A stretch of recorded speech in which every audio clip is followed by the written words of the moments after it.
ችግር የለውም። ለበጎ ነው የሆነው። ጥሩ ነው። ለበጎ ነው። አንዳንድ ነገሮች እንዳይፈጠሩ የምን አንዳንድ ነገሮች እንዳይፈጠሩ እንደዚህ ሆነ ጥሩ ነው። ምናልባትም ለበጎ ነው ብለን እናስብ አይሻልም? እንደዚህ ድብዝዝ ከሚል አይሻልም? ቢያንስ ድብድብ አይሻልም? ዘስ ከሚል ሲገባኝ የሚሆን ያው እንዳት አይሻልም? ልክ ነሽ።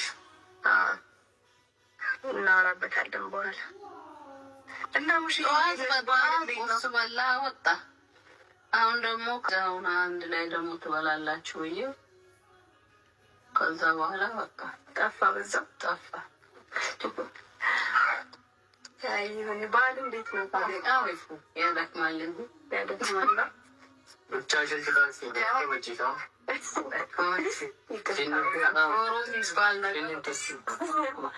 ዶሮ እኮ